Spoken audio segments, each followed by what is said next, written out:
এখন আপনারা দেখছেন ইউটিউব চ্যানেল সনাতন মিডিয়া লাইভ।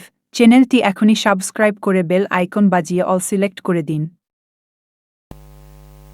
এই উধুনিয়া গ্রামের সেই 12 বনিতা, কি নাম বলেছিলাম আমরা? সহচরা।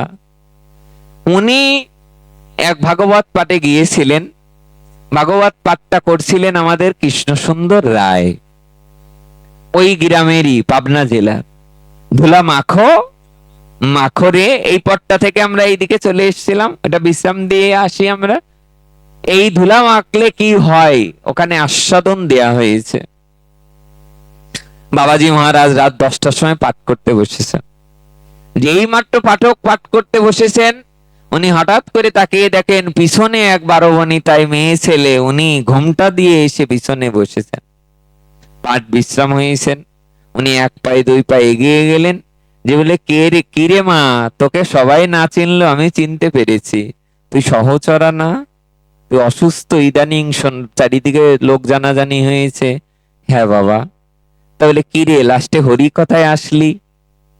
কাঁদতে কাঁদতে বললেন, বাবা, যার কোনো গতি নেই সেই তো অগতির গতি, সেই তো গোবিন্দ চরণে আসে। আমার আর পথ নেই যাওয়ার, আমি বেশ্যাখানায় থাকতে থাকতে আমি হাঁপিয়ে উঠেছি, আমি আর চাই না এই জীবন। আপনি কৃপা করে আমার মুক্তি দেওয়ার ব্যবস্থা করুন। বাবাজি মহারাজ বললেন, যদি কৃপা চাস, যদি কৃপাই পেতে চাস, আজ থেকে আর বেশ্যাখানায় থাকিস নে। ওখানে না থাকলে দুটো খেতে তো দেবে না হয় মানুষ। বলে যদি খেতে কেউ না দেয়, মুসলমান পাড়ায় যে থাক, ওখানে কোনো ঘর কুড়ে ঘর করে মুসলমান পাড়ায় থাক, ওরা যদি দুমুঠো খেতে দেয় তাই খা। আর শোন, যেখানে সাধু সঙ্গ হয়, যেখানে হরি কথা হয়, হরি নাম হয়, সেখানে সবার আগে গিয়ে জায়গাটা পরিষ্কার করে রাখিস। আর যখন ভক্তরা সাধু সঙ্গ করবার পরে ওখান থেকে চলে যায়, ওখানে গিয়ে ধুলাই গড়াগড়ি মাখিস, দেখবি তোর রোগ ব্যাধি সব দূর হয়ে যাবে রে মা। তোর অঙ্গের যে রোগ, ক্ষত রোগ, এই রোগ ওই ধুলা মাখলে দূর হয়ে যাবে। আমি আশীর্বাদ করলাম, যা যে স্নান করে আয়, আজ আমি তোকে দীক্ষা দেব। গুরু মহারাজকে বললেন, আপনি আমায় দীক্ষা দেবেন? বেশ্যাকেও আপনি কৃপা করবেন বাবা? গুরুদেব বললেন, দেখ, গুরুদেব পৃথিবীতে আসে মঙ্গলের জন্যে, নিজ কর্ম নাই তাও যান পর ঘর। গুরুদেব কখনো বাদ বিচার করে না, কে বেশ্যা, কে মুক্ত, কে সাধু, কে সন্ত, তার কাছে সবাই তো সমান রে। তুই বেশ্যা তাই কি, যা তুই স্নান করে আয়। মা স্নান করে আসলেন, কানে মন্ত্র দিলেন, মন্ত্র দিয়ে বাবা বললেন, তুই আর ওখানে যাবি না, কিন্তু বেশ্যাখানায় যাস নে। উনি আর গেলেন না। 1 মাস, 2 মাস, 3 মাস যেখানে সাধু সঙ্গ হয়, হরি কথা হরি নাম হয়, ওখানে গিয়ে উনি ধুলা মাখতে লাগলেন। কি বলবো আপনাদের, এই যে যে ক্ষত রোগ, গায়ের যে রোগ, ধুলা মাখতে মাখতে ধুলা মাখতে মাখতে 2-3 মাস পরে একদিন ভোরবেলায় উনি ঘুম ভেঙে উঠে দেখেন সমস্ত অঙ্গের ক্ষত রোগ সেরে গিয়েছে। উনি উঠে বসলেন, উঠে বসে ঝরঝর কাঁদতে লাগলেন, গুরুদেব, সাধু সঙ্গের এত মহিমা, চরণ ধুলার এত মহিমা, ভক্তের চরণ ধুলার এত মহিমা, দেশ বিদেশের কত ডাক্তার দেখালাম, তারা আমার রোগ সারাতে পারলো না। আজ কদিন একটু ধুলা মেখে আমার এত বড় রোগ সেরে গেল। আমার কি মনে হয় জানেন, যার বড় বড় রোগ আছে, আমার মার কথা খুব মনে পড়ে। আমার মায়ের কানের কাছে একটা টিউমার ছিল, কি আপনাদের বলবো, আমি নিজে ভক্তি পথে থাকলেও এটা আমার মাথায় কোনোদিন আসেনি। একদিন রূপ সনাতন ধামে মা ওই অবস্থায়, স্ট্রোক করা অবস্থায়, প্যারালাইজড অবস্থায় মাকে নিয়ে গেছি। মাকে নিয়ে যাওয়ার পরে এক মরমী ভক্ত এসে দেখি যে কচা গাছটার তলে বসে বসে ভজন করতেন রূপ সনাতন গোস্বামী, ওই ভজন স্থলে ওই চরণ ধুলি উনি ওইগুলো তুলে নিয়ে নিয়ে এসে মার ওখানে মাখাচ্ছে। যে পাশটা পড়ে গেছে ওই পাশটা মাখাচ্ছে। বলা বাহুল্য, বলি কথাটা আপনাদের সামনে, এরপরে 5 বছর মা ভালো ছিলেন, হসপিটাল থেকে ফিরিয়ে দিছিলেন। এরপরে 5 বছর আমার মা ভালো ছিল। তারপরে শেষে আর কটা দিন ভুগেছেন, তারপরে দেহ রেখেছেন। কি করে সম্ভব? সাধু এসে বললেন, প্রারব্ধ তো, ওনার পূর্ব পূর্ব জন্মের যত প্রারব্ধ আছে সব একবারে কেড়ে নিলেন ভগবান। আবার যেন নতুন সুন্দর জীবন পেয়ে, আবার রাধা মাধবের কৃপায়, আবার সাধু সঙ্গ, আবার হরি কথা, আবার হরি নাম তিনি করতে পারবেন। আর এই সহচরা নামের যে বেশ্যা, উনি গুরুদেবে ওই সকালে উঠলেন, উনি স্নান করে তিলক করে দৌড়াতে দৌড়াতে গেলেন, গিয়ে গুরুদেবকে ডাকছেন, ও গুরুদেব, গুরুদেব বেরিয়ে আসুন। গুরুদেব মানে কি রে মা, মেয়েটা ডাকছে কেন? কি রে মা, ডাকছিস কেন? বলে দরজা খুলে বাইরে এসে দেখুন কি অলৌকিক ঘটনা, আমি সুস্থ হয়ে গেছি গুরুদেব। মৃদুমন্দ হাসতে লাগলেন গুরুদেব, বললেন আমি জানি তো, নইলে তোকে বলতাম রে তুই ধুলা মাখ, অঙ্গে মাখো মাখো রে, এই না বোঝে। আমি বলতাম কি রে, আমার মনে হয় আজও কোনো মরমী ভক্ত যত রোগ ব্যাধি হোক বিশ্বাস করে নিজের অঙ্গে ধুলা মাখবেন, দেখবেন ধুলার কৃপায়, চরণ ধুলির কৃপায় অঙ্গে মাখো মাখো রে, এই না বোঝের ধুলা মাখবেন। আমরা পট্টা বিশ্রাম দিই। ধুলা ঘোড়ায় দোলায় চড়িয়া ফিরিছ, ধুলা না পরশে পায়, জানো না পবন ছাড়িবে যখন, ভূমিতে লোটাবে কায়, ভুলায়ে ভুলিয়া উদ্দেশ্য না পাও। আমরা যে উদ্দেশ্য পাচ্ছি না, আমরা যারা অনেকেই আছি, অনেক চেষ্টা করছি, টাকা পয়সা বাড়ি গাড়ি, টাকা পয়সা কত কি গোছানোর চেষ্টা করছি, তবে আশ্চর্য কথা হলো এর একটা জিনিসও আমাদের সঙ্গে যাবে না। এটা অনেকেই পাটে বলেন, কিন্তু এটা বিশ্বাস করা বড় কঠিন। বিশ্বাসে মিলাই বস্তু, তর্কে বহু দূর। আর সকাল থেকে ভাবছিলাম যে এইটা পাঠ করব, সেইটা আমি এখন একটু বলছি বলে পাঠ বিশ্রাম দিচ্ছি। আমার একটা বড় দোষ, আমি যা ভাবি তা বলতে পারি না, কেন তা জানি না। কালকে না পরশুদিনও বলছিলাম একটা পাঠে, সারাদিন ভেবে আসলাম এটা বলবো, কিন্তু ওটা হয় না। কেন হয় না এমসে বলো? রাধে রাধে। সারাদিন একটা কথাই ভাবছি ভাবছি, এই যে দামোদর মাসে সবাই বৃন্দাবনে যায়, বৃন্দাবনে গিয়ে হরি ভজন করে কেন? আমাদের পুরাণের মধ্যে স্কন্দ পুরাণ এবং পদ্ম পুরাণ, এই দুটো পুরাণকে মন্থন করে গোস্বামী গণের মধ্যে গোপাল ভট্ট গোস্বামী যে গ্রন্থ লিখেছেন তা হলো হরিভক্তি বিলাস। তাই তো? কি বললাম আমরা? আরেকবার বলি। বলে দুটো গ্রন্থকে, আমাদের 18টা পুরাণ, 4 বেদ, আমাদের বেদ কয়খানা? ঋক, সাম, যজু আর অথর্ব, আমাদের 4 পুরাণ। বিষ্ণু বিষ্ণু, আমাদের 4 বেদ, 18 পুরাণ। এই 18 পুরাণের মধ্যে সব থেকে বৃহৎ বা বড় পুরাণ হলো পদ্ম পুরাণ এবং স্কন্দ পুরাণ। এই দুটো পুরাণকে মন্থন করে আমাদের যে গ্রন্থকে আস্বাদন দিয়েছেন, আমাদের হরিভক্তি বিলাসে, এই আস্বাদন করা ষোড়শ বিলাসে দামোদর ব্রত সম্পর্কে যত উল্লেখাদি আছে, এইখানে আপনারা আস্বাদন করবেন যে এই মাসে যারা 1 মালাও নাম জপ করে তার 1000 মালা অর্থাৎ সহস্র মালা নাম জপ করার ফল লাভ হবে। কয় মালা লাভ হবে? আচ্ছা, যদি সেটা রাধাকুণ্ডের পাড়ে হয়, আহা, যদি সেটা বৃন্দাবনে হয়, ওখানে দেখবেন আপনারা ভাগবত সহ যত গ্রন্থাদি আছে আপনারা আস্বাদন করবেন। এমনই লেখা আছে, পৃথিবীর যত নদী আছে সব নদীর মধ্যে যেমন শ্রেষ্ঠ নদী গঙ্গা নদী, তেমনি পৃথিবীতে যত স্থান আছে তার মধ্যে শ্রেষ্ঠ স্থান হলো শ্রীধাম বৃন্দাবন। এই শ্রীধাম বৃন্দাবনের মধ্যে শ্রেষ্ঠ স্থান হলো গিরিরাজ গোবর্ধন। 21 কিলোমিটার গিরিরাজ গোবর্ধনের মধ্যে শ্রেষ্ঠ স্থান হলো রাধা কুণ্ড। তাই রাধা কুণ্ডের পাড়ে 7 দিন কার্তিক মাসে নয়, কয়দিন? ভাগবত বা অন্যান্য পুরাণাদি, অন্যান্য গ্রন্থাদি, অন্যান্য সাধু সকল বলছেন 7 দিনও নয়, 7 ঘন্টাও নয়, মাত্র 7 সেকেন্ড যদি কেউ এখানে হরি ভজন করতে পারে, সে অনন্ত জন্মের কৃপা পেয়ে সেও ভাগবত কৃপা পেয়ে যাবে। এই আমাদের কথা।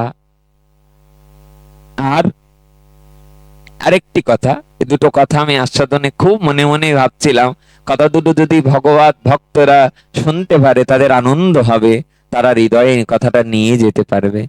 আর দ্বিতীয় কথাটা হলো এই, কুঞ্জ মন্দিরে গোলক ধামে, ধাম তো তিন রকম, একটা হলো গোলক, আরেকটি হলো যেটা আমরা দর্শন করতে যাই শ্রীধাম বৃন্দাবন, যেটা রাসস্থলী বা যেটা আমাদের ইসের মধ্যে পড়েছে, আমাদের কি বলে এটা, হ্যাঁ, উত্তরপ্রদেশ। তো এই আরেকটি বৃন্দাবন হলো যেখানে ভক্তরা আসে সাধু সঙ্গ হরিনাম হরিকথা আস্বাদন করে, এটি আরেকটি বৃন্দাবন, তবে এটা হলো নিত্য বৃন্দাবন। তো গোলক বৃন্দাবনে একদিন গোবিন্দ বসে আছেন, পাশে রাধারানী আছেন। উনি গিয়ে দেখেন রাধারানী খুব মনটা খারাপ। কত কথোপকথনই তো তাদের হয়, সবকে আমরা জানি কি? আচ্ছা, তাদের কথোপকথন, তাদের লীলা যদি সাগরে যত জল আছে এটা যদি আমরা কালি মনে করি, আর পৃথিবীতে যত গাছ আছে সব যদি আমরা কলম তৈরি করি, আচ্ছা সাগরের কালি দিয়ে লিখলেও আর সমস্ত গাছ দিয়ে কলম তৈরি করে লিখলেও এই লীলা কথা লীলা গান কি কখনো ফুরাবে? তো নিকুঞ্জ মন্দিরে রাধারানীর মনটা খুব খারাপ। গোবিন্দ গিয়ে বললেন, বধূ মন খারাপ কেন? রাধারানী বললেন, আমিও একটু চিন্তা করছি আপনার মতো, তোমার মতো। কি? বলে, আগত কলিযুগ সামনে এসে যাচ্ছে, কলিযুগের মঙ্গল কি করে হবে আমিও একটু মনে মনে চিন্তা করছি। শুনবেন না আপনারা, আমাদের মঙ্গল কিসে হবে? রাধারানী কি ভাবলেন, গোবিন্দ কি ভাবলেন, কি বলল জানেন? রাধারানী গোবিন্দ বললেন, শোনো বধূ, আজ আমি তোমার পদ্ম হস্তটা, তোমার এই হাতটা আমি কোড়রে নিয়ে হাতে নিয়ে প্রতিজ্ঞা করে বলছি, শোনো। প্রতিজ্ঞা করলেন গোবিন্দ। কি প্রতিজ্ঞা করলেন? গোবিন্দ প্রতিজ্ঞা করে বললেন, শোনো রাধে, শোনো বধূ, আগামী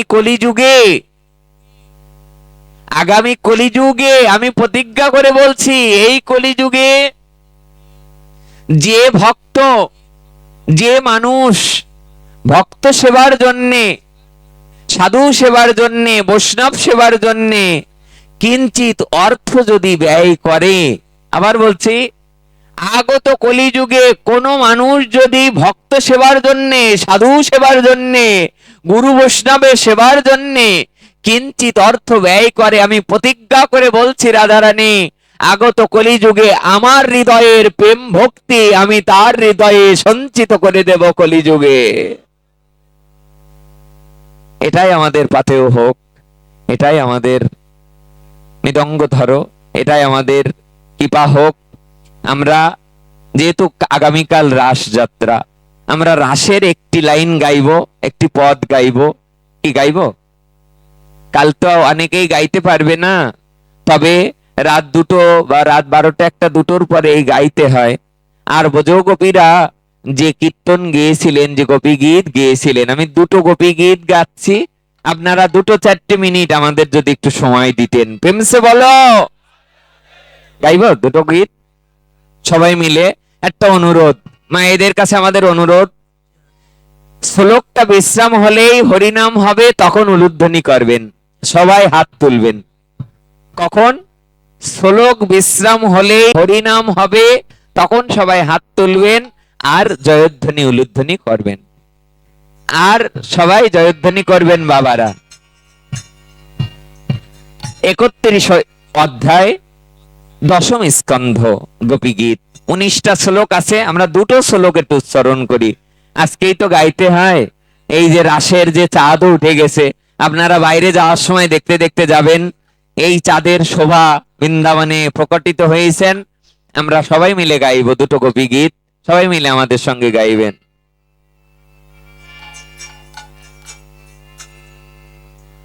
জয়তীতে অধিক দিলেন না তো, ওই লাইনের মধ্যে কি লেখা আছে? বলে জয়তী, জয়তী মানে জয় দেওয়া। জয়তীতে অধিক জন্মনা ব্রজ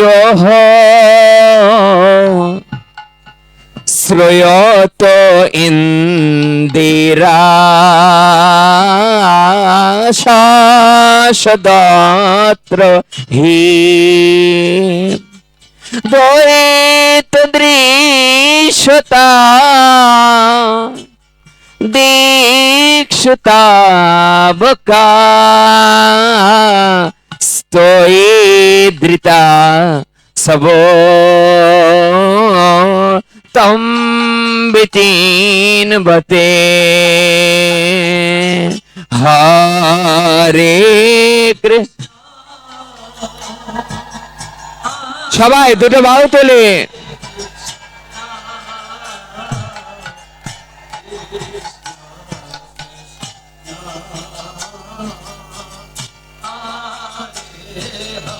বাহ বাহ বাহ।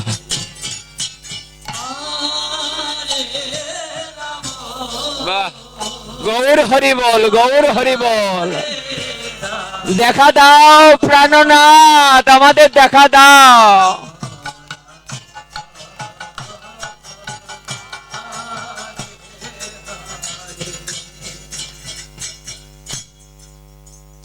একটা কথা বলি আপনাদের, যে এই সময় যেমন বৃন্দাবনে ফুল ফোটে, কয় ঋতুর? ষড় ঋতুর ফুল একসাথে, ফুল মল্লিকা মালতী জুথি, কত কত পুষ্প ফোটে এই সময় বৃন্দাবনে। একসাথে 6 ঋতুর ফুল ফোটে কি? গোবিন্দ বলে দিলেন শ্লোকে, বললেন যাও ভগবান ও পিতা রাত্রি শরদোৎফুল্ল মল্লিকা ভিক্ষংরন্তং মনঃচক্রে যোগমায়ামুপস্থিত।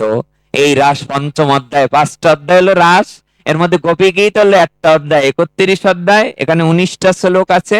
আর 29 অধ্যায়ের প্রথম শ্লোক এটি, ভগবান ও পিতা রাত্রি শরদোৎফুল্ল মল্লিকা ভিক্ষংরন্তং মনঃচক্রে যোগমায়ামুপস্থিত। গতবার যখন এই রাসের দিন কীর্তন গেয়েছি, কত হাজার ভক্তকে দেখেছি কাঁদতে। আমি পরে জিজ্ঞাসা করেছি, আপনারা এমন কাঁদলেন কেন? ওনারা উঠে দাঁড়িয়ে বলে, কাঁদলাম এই জন্যে, এ জন্মে তো রাসে হয়তো যেতে পারবো না, তবে শুনেছি যেখানে হরিনাম হয় সেই তো বৃন্দাবন, তবে এই বৃন্দাবনে যে এই রাসকীর্তন ভক্তরা সবাই মিলে গাচ্ছে, এর জন্যেই তো আমাদের এই প্রার্থনা, আমাদের এই ক্রন্দন। দ্বিতীয় শ্লোক এই তো হয়ে গেল, সবাই গাইবেন। শরদুদাশয়ে সাধু জাত ষোড়শ দর শ্রী মুষাদৃশা সুরাথনাথুতে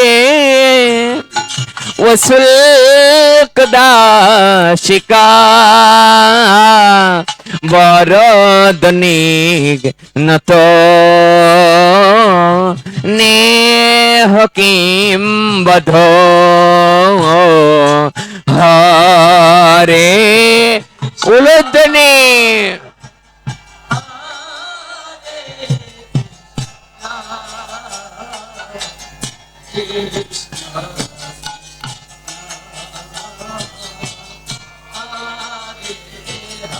সবাই গাইবেন সকলে।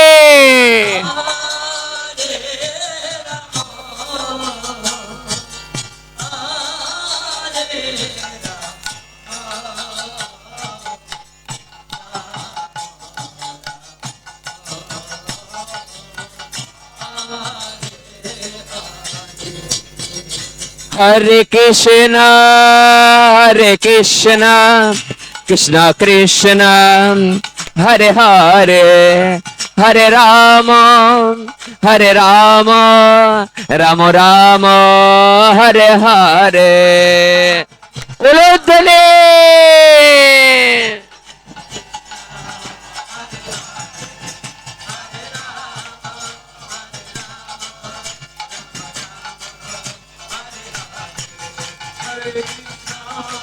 वाह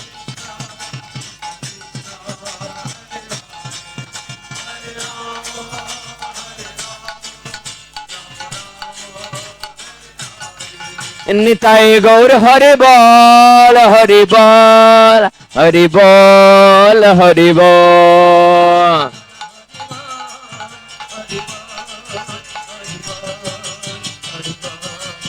বলরা